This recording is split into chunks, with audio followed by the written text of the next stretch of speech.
Notre cher pays, le Sénégal, traverse des moments extrêmement difficiles, tant au plan politique et économique que du point de vue social, depuis l'avènement du nouveau régime le 24 mars 2024. Au plan politique, la démocratie sénégalaise est une référence en Afrique et dans le monde, acquise de haute lutte par des générations qui ont parfois versé de leur sang et aujourd'hui piétinée, bafouée par des dirigeants du nouveau régime. Les lois et règlements sont foulés aux pieds. Les libertés élémentaires réduites à de pire, le respect de notre charte fondamentale est le cadet de leurs soucis. Cela se traduit par des arrestations injustes et insensées. En l'occurrence, M. Bougane Gueye Dany, Ahmed Ndoye, commissaire Keïta, etc. J'en passe. La justice et la force publique sont mises au pas pour traquer et brutaliser les acteurs politiques de l'opposition. Les interdictions de manifestations citoyennes, de sortie de territoire sont monnaie courante. Les intimidations et les menaces, et tenez-vous bien, le discrédit et le dénigrement des honnêtes citoyens sont connus, sont comme un jeu favori pour eux. Le Sénégal frise, pour ne pas dire bascule vers un État dictatorial, jamais connu au Sénégal. Au plan économique, nous constatons avec regret et déception la faillite et la banqueroute de centaines d'entreprises, l'arrêt des travaux dans les secteurs comme le BTP, les activités portuaires avec leur lot de licenciements, le secteur du commerce et des transports ne sont pas en reste. Le spectre de la flambée des prix de denrées de première nécessité et autres hausses, tout azimut, eau, électricité, gaz, j'en passe, installe le désarroi, la torpeur et le sentiment d'insécurité chez nos populations. Tout cela face à un discours d'arrogance et de mépris des nouveaux tenants du pouvoir. Au plan social, les promesses fermes d'amélioration des conditions de vie des Sénégalaises restent vaines et la dégradation de leur dignité humaine ont fini d'installer une totale perte de confiance vis-à-vis du nouveau régime.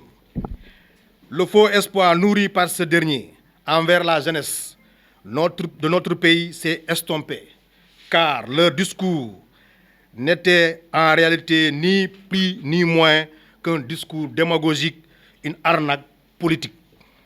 En plus, le non-paiement des salaires des milliers de travailleurs, le retard dans le paiement des bourses de sécurité familiale, des bourses des étudiants, l'accroissement sans précédent du taux de chômage, l'augmentation du nombre de candidats à l'immigration irrégulière avec son lot de cadavres sur nos côtes et la pauvreté désagrège nos familles.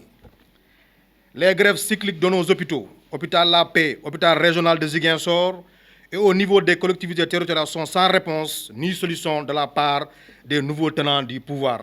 Incompétence ou mépris.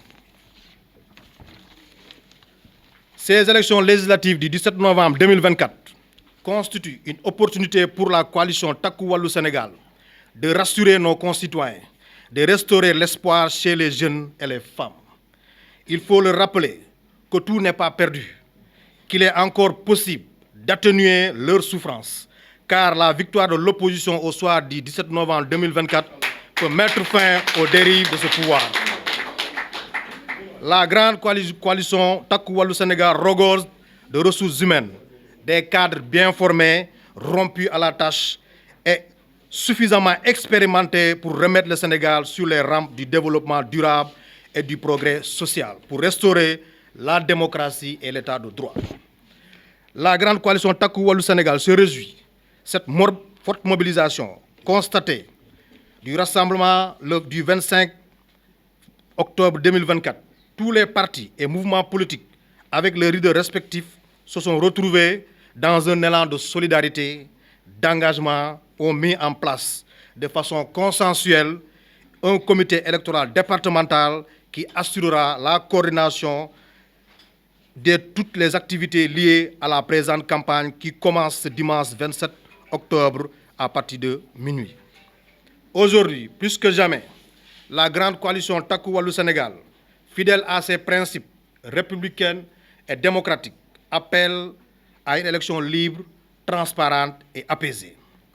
Nous irons à la rencontre des populations jusque dans leur lieu de travail, dans leur quartier, dans leur village et même dans les coins les plus reculés sur l'étendue du département de Ziguinchor. Ziguinchor, notre fierté.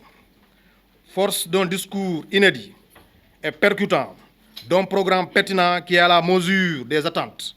Nous sommes sûrs que ce sera un travail facile face à notre population qui a déjà tourné le dos à des amateurs, des aventuriers, que sont nos dirigeants qui n'ont aucun sens du respect de la parole donnée. 7 mois de souffrance, jamais vécu, ça suffit.